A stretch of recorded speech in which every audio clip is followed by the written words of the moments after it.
Being a police officer isn't for the faint of heart. Over the years, I've witnessed more than my share of unsettling things.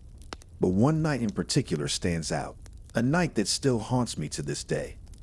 It was around 2005, and I was working alongside my partner, Steve.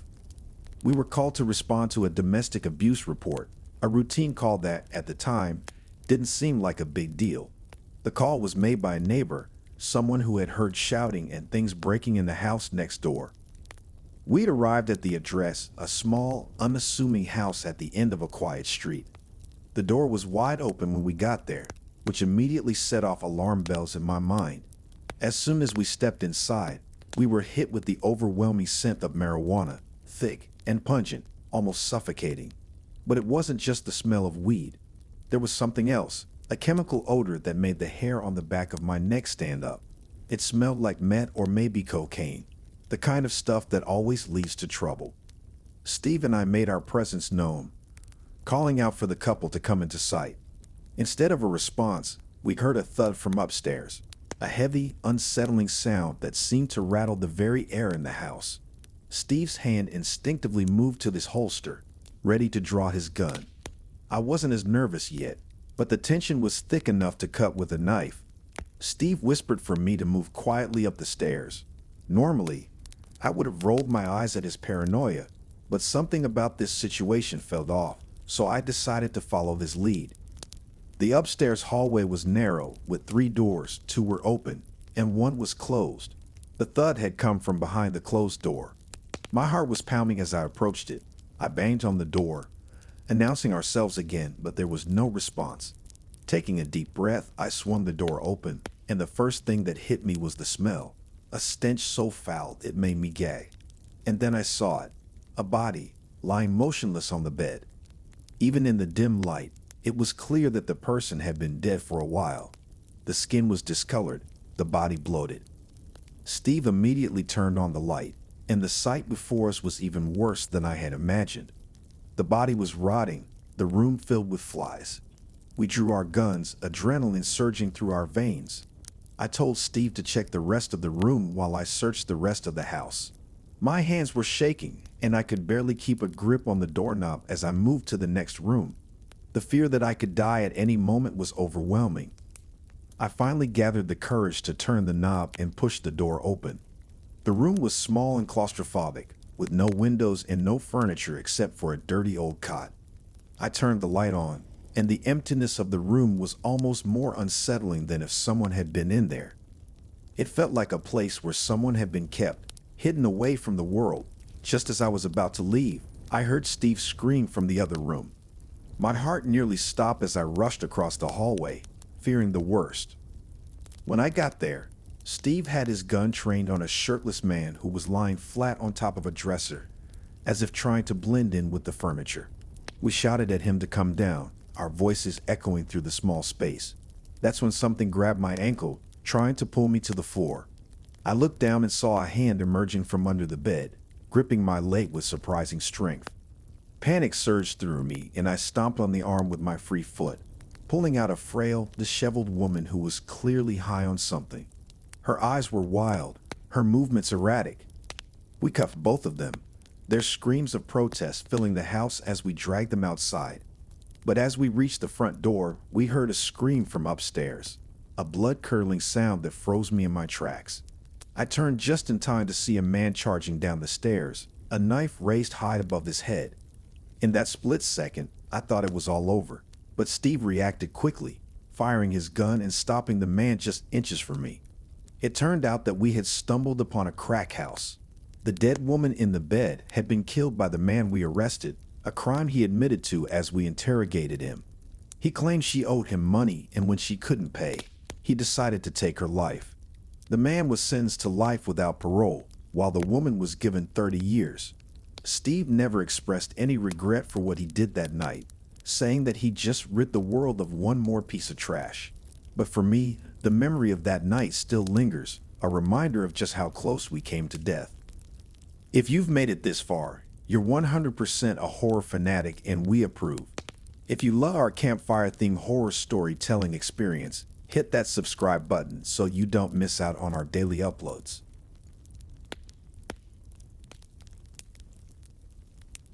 I've been in law enforcement for over 2 decades, and in that time, I've seen things that most people would find hard to believe. But there's one night that stands out, a night that still sends chills down my spine when I think about it. My partner and I were responding to an alarm at an old office building that had been converted into a doctor's office. The building also had a small pharmacy attached, making it a prime target for burglars. It was late, around 2 o'clock a.m., when the call came in. The alarm company had received a motion signal from an upstairs office. We arrived on the scene to find the building dark and silent, the kind of place that gives you the creeps just by looking at it. The key holder arrived shortly after, a middle-aged man who seemed nervous as he handed us the keys. The stairs were locked behind a door that, of course, the key holder didn't have a key for. So we took the elevator up to the second floor. With the doors open, we were greeted by a pitch-black hallway, save for a single overhead light flickering at the far end. The atmosphere was oppressive, the kind of darkness that seems to swallow the light, making everything feel much closer than it actually is.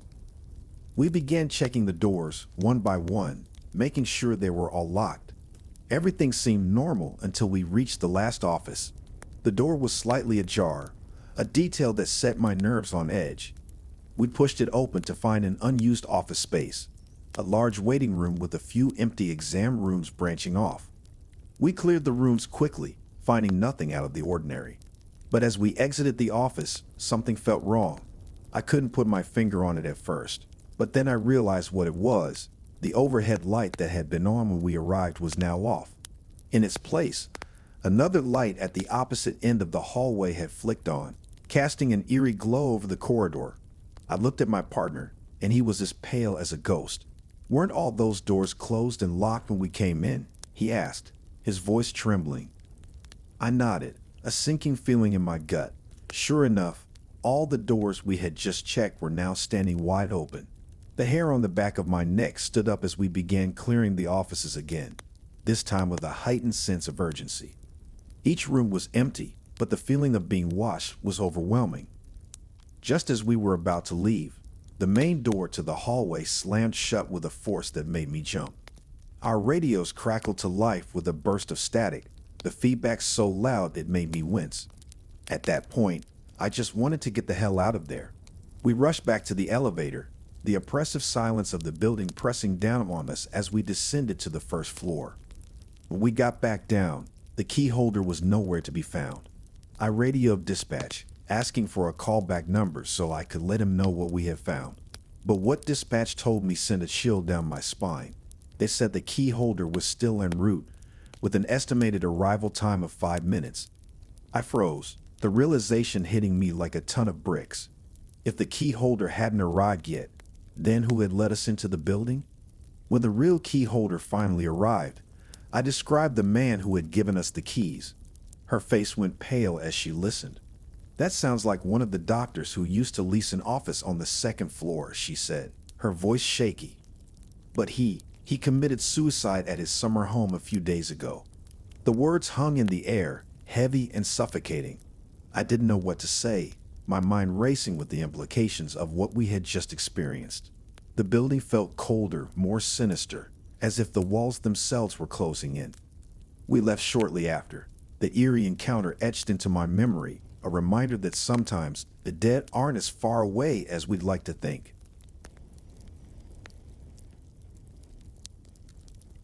It was just another night on patrol, or at least that's what I thought when the call came in. A resident in a small village had reported strange noises coming from an abandoned building across the street, most likely trespassers. I didn't expect much from the call, just another routine check of a place where kids probably went to mess around, but what I found was far from routine. The building was an old, 2-story convenience store that had long since fallen into disrepair. The windows were boarded up, and the paint was peeling from the walls.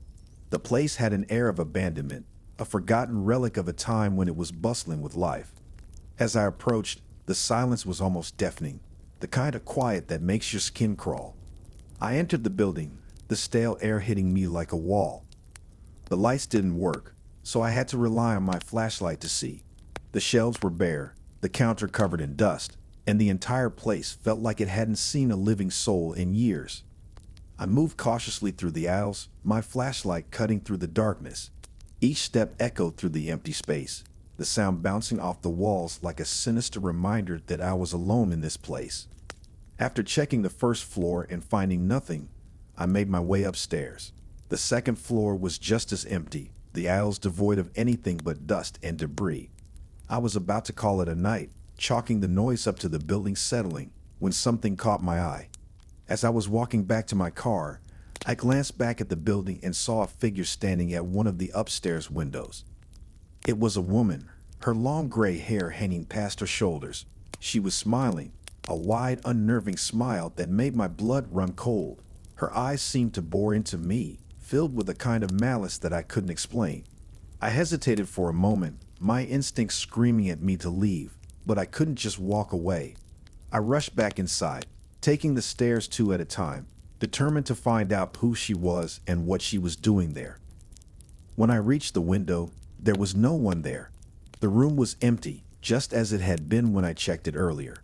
I swept the area with my flashlight, checking every nook and cranny, but there was no sign of the woman. My heart was pounding, my mind racing with possibilities. Had I imagined it? Was my mind playing tricks on me?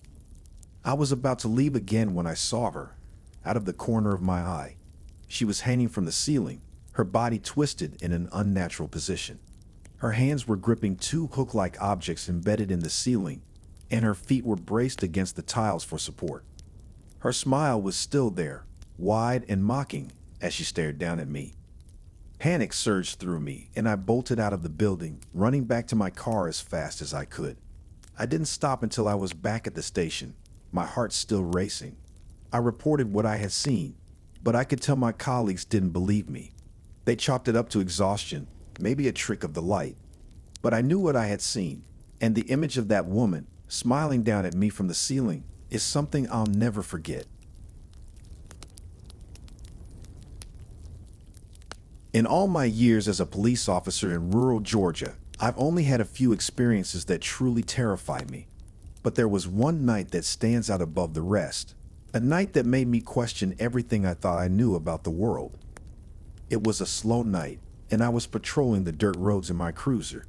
The area was surrounded by dense woods on both sides, the kind of place where you'd expect to see deer more often than people. The night was calm, the only sounds the occasional rustle of leaves or the distant call of an owl. But then I saw something that made my blood run cold, a figure darting into the woods on my left.